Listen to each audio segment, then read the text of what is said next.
Hi friends, welcome to my channel జ్యోతిస్ garden వల్ల. నేను మీ జ్యోతి. అందరూ ఎలా ఉన్నారు? అందరూ బాగుండాలి, అందులో మనం ఉండాలి.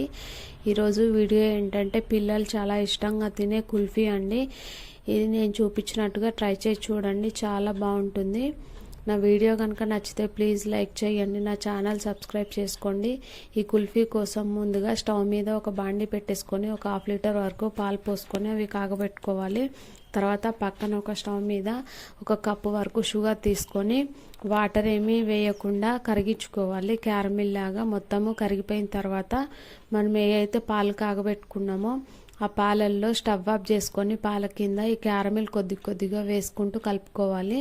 ఈ క్యారమిల్ పూర్తిగా వేయడం అయిపోయిన తర్వాత పాలల్లో స్టవ్ ఆన్ చేసుకోవాలి. స్టవ్ ఆన్ చేసుకొని ఆ క్యారమిల్ అంతా కరిగిపోయిన తర్వాత పాలల్లో 1 కప్పు వరకు మిల్క్ పౌడర్ తీసుకోవాలి. మిల్క్ పౌడర్ కూడా ఆ పాలల్లో వేసుకొని కలిపేసుకోవాలి. కొంచెం ఉండలు కట్టినట్టుగా అవుతుంది. చిన్న మంట పెట్టేసుకొని కలుపుకుంటూ ఉంటే ఉండలన్నీ కరిగిపోతాయి.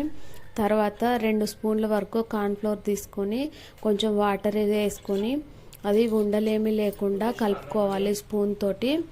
అవి కలుపుకున్న తర్వాత ఆ వాటర్ కూడా ఆ పాలల్లో వేసేసుకొని కలిపేసుకోవాలి.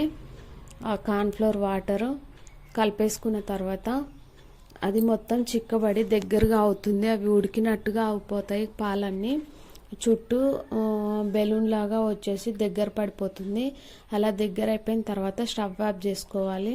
చూడండి, చుట్టూ బుడగల్లాగా వస్తూ దగ్గర అయిపోయింది కదా. ఈ స్టేజ్లో స్టవ్ ఆఫ్ చేసుకొని ఆ బాండీ అనేది కింద పెట్టేసుకోవాలి.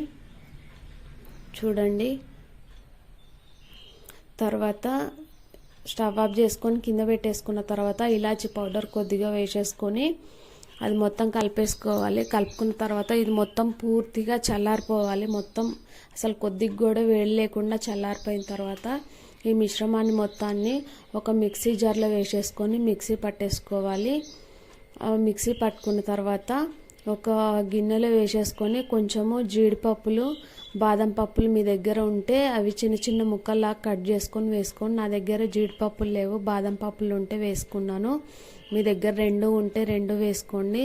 తర్వాత వీటిని కుల్ఫీ మాల్స్ ఉంటే మీ దగ్గర వేసుకోండి. నా దగ్గర ఏం కుల్ఫీ మాల్స్ లేవని ఒక బాక్స్లో వేసేసుకొని డీప్ ఫ్రిడ్జ్లో పెట్టేసుకున్నాను. అలా మూత పెట్టేసుకొని 7 నుంచి 8 గంటల వరకు డీప్ ఫ్రిడ్జ్లో పెట్టండి. తర్వాత చూడండి, యమ్మీగా ఉండే కుల్ఫీ రెడీ అయిపోయినట్టే. నా వీడియో నచ్చితే లైక్ చేయండి, షేర్ చేయండి, కమెంట్ చేయండి. Thank you so much.